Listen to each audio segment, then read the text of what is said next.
Welcome to Summoner's Rift. Europe versus North America, the semifinals at Worlds.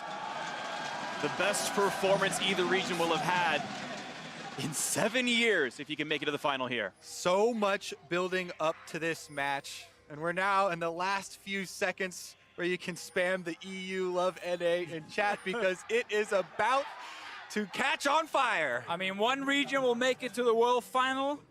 The other region will get trash talked for a year. So a lot on the line here for both fan bases and As both is teams. tradition.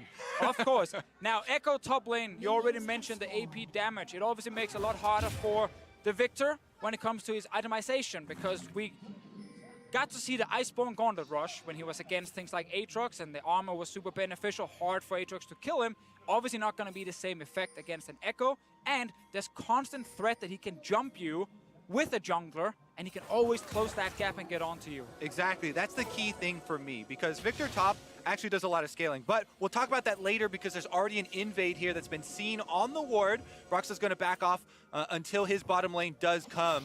And C9 don't know they were spotted. The Super didn't see the ward that fnatic put down into the left-hand side to not be swept out. A lot of early research on both ends here as they're still battling now for the red buff. 3-on-3 down here as we wait for this fight to continue. Broxah going to give up the control as Licorice now fighting Bwipo on the top side, and the Q's going to land a bit more damage as well. C9 off to a good early start. Yeah, getting his passive there for the extra speed. Now, the big difference on this invade is the mid laner push. Jensen in the mid lane as the Lissandra. He pushed the wave. It was not on screen, but he got control over the mid lane here. Priority is what we call it, and Caps could not join, so they had to give up that buff. I like the scouting a lot from C9 because this actually happened against Fnatic when they played EDG, sorry, in the quarterfinal. It was also an invade in the first game. Braum support always leads the way here.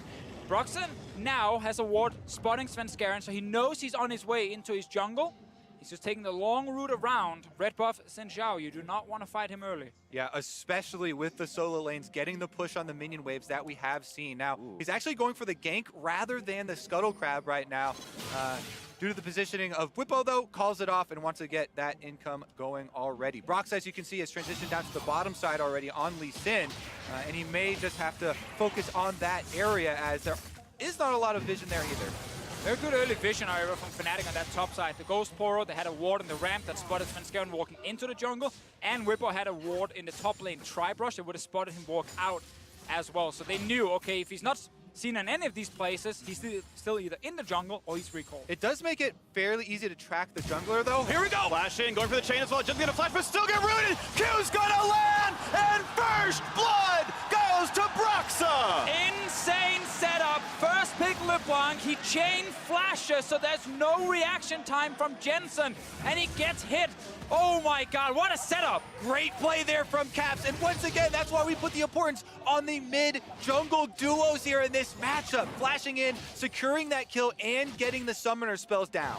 In half of all of Cloud9 games, it was the enemy mid laner giving up first blood of all 10 players in the map. Fnatic at 3 minutes turned that one around as Jensen is the first to fall in the semifinal. So let's see again here. He wants to start the animation of Flash W into E. Flash W, and then just ease right after. Jensen simply not able to react in time. Either way, a good play right there, and this is, of course, a good start. 600 gold lead for Fnatic as the trades keep happening to the top side. And I gotta say, it's been pretty good for Licorice, putting Bwipo pretty low, who is not quite gonna get stunned. The shield doesn't take a turret shot, but Licorice seemingly having a counter pick so far to that first pick Victor.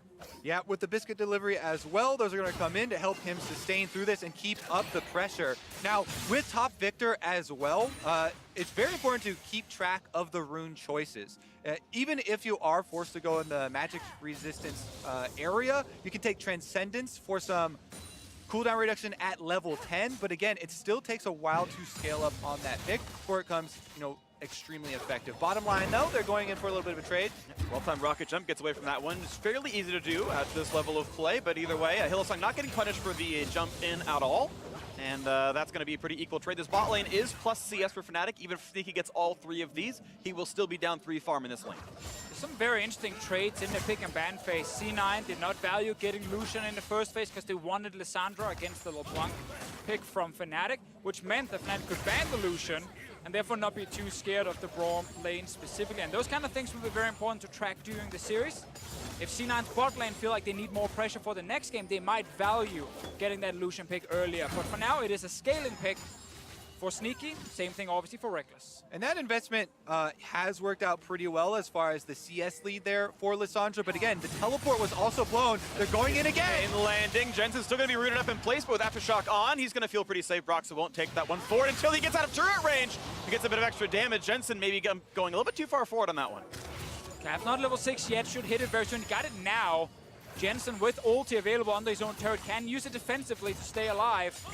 Feel like mid lane is where everything is happening, and we showed this in the pregame, how both mid laners pick up a bunch of solo kills, but also die isolated quite a bit, and that's because teams love to gank them early. And for now, it's fnatic ganking Jensen. Yeah, it has been all Broxa for the early game. Even though Svenskeren went for the invade to push him off of his jungle camps, he went mid instead and got a lot out of it. Now Svenskeren's looking to make his own move topside. Level 6 for both top laners. Here comes the jungler in as well. A lot of damage coming in towards Licorice. He's going to ult to stay alive, but now Sven is on the chase. Whippo's burned the flash, but is there the knockup? A couple more autos coming through, but watch out! The turret is attacking, and Svenskeren kills himself in the top lane, and fnatic is not done. Jumping forward is Caps. He's got the chain as well. What a play! And 3 kills. Fnatic are destroying Cloud9 right now. Are you kidding me? Bottom lane wants to say something about it, but you know, Hylissang just jumps over the wall there. Svenskeren goes headlong into the turret. He lost his mind there, thinking he could just get the kill. Whippo got the movement speed to just run away from and kite the Xin Zhao. Svenskeren is only level 4 right now, and the first gank very unsuccessful. That seemed like some frustration really built up and got to his decision making here. Let's take another look in our Acer Predator replay at it. Level 6s for both of these guys. Whippo does get, you know, the stun over there, and he's able to kite Licorice with his flash. Yeah, the fact he gets to flash out of the stun as well is important. And here, he's just running away from him, and Svenskeren just can't get in and get enough hits on him. Yeah. Meanwhile, Caps and Broxa actually roamed early from mid. How does Caps get the chain on him in the middle of the wave? That's actually insane. He threaded that chain through and was able to land it onto Licorice, but Licorice had already blown his ultimate in the attempt at killing Whippo, so huge early momentum here for the Fnatic side. 1,500 gold lead for the EULCS Sweethearts here, the last remaining hope of the EULCS, and they are looking very good so far. And now the fight in the mid lane, Clean's already popped. They've jumped onto him already, though, and Jensen, his time is running out, but Svenskeren's back around. The Guardian shield buys a couple more seconds, but it's not going to be enough. Cap still staying alive. He gets out of that one cleanly enough. 4-0 Fnatic. Fnatic, they can just do everything right now. Every fight they take, in mid or top lane, they weave in and out of minion waves, they always get onto the correct target, and they just have enough damage to finish C9. Jensen ends up going down, top lane fighting. Yeah, a bit of a trade. It's going to be Licorice walking back, though, unless he's going to go for the ult to keep this one going forward. It'll be right on top of Whippo pretty soon if he goes for this play. Is he getting close to the turret? Not going to pop the ult. Going to go for the damage down onto this one. Again, cutting away his Licorice, but never does the ult for damage, and now he's just stuck at about 1/3 HP. And not to mention the bottom lane here. All these kills are going Fnatic's way on the top side of the map, in mid lane, in top lane, in the jungle as well. But bottom lane actually heavily behind in CS because the Sivir keeps pushing. Top side again though, Broxa moves up. He's going to provide some extra support for Whippo. Under turret now, the Echo, not a lot of options. And you saw that instant 180 from Svenskeren, unwilling to fight Broxa in the one-on-one. Better items by a completed Tiamat versus Longsword on the one side. But now Licorice going forward a bit low, but gets the shield, and there will not be a re-engage. Whippo playing so well with all this pressure, 1-0 and 1 despite a partial camp from Svenskeren. I think Broxa is spotted right there on the control ward. Jensen knows he's around mid lane. Good trade from him. Aftershock plus all abilities landing, meaning he barely takes any damage himself, and Caps drops down fairly low. And it is a solid lane. It's about 20 CS lead for Jensen despite the 0-2 start, so at least farm is going well on the one side, but it is the only bright where you can see the individual gold despite the farm lead down about 2,000. Yeah, that's why I want to see Svenskeren focus his next gank around mid when there's no cleanse on Caps' side. Flash ulti from Jensen with a Xin Zhao there should give them a kill onto the LeBlanc, and then you can continue this advantage from your CS department in the mid lane. Man, this is such a crazy start. There was so much talk about, you know, Cloud9. Well, never mind. We're going to have some more action. Let's take a look at the top lane gank up here first. Caps on LeBlanc is already behind him. No ult for Licorice. Kicked out, looking for his shield. He's not going to get it in time. An easy shutdown. 5-0 Fnatic. Well, that's almost unfair for Licorice. Victor wasn't even there. His top lane counterpart was in base, running towards the mid lane, but it was Broxa knowing, okay, he's going to try and push out this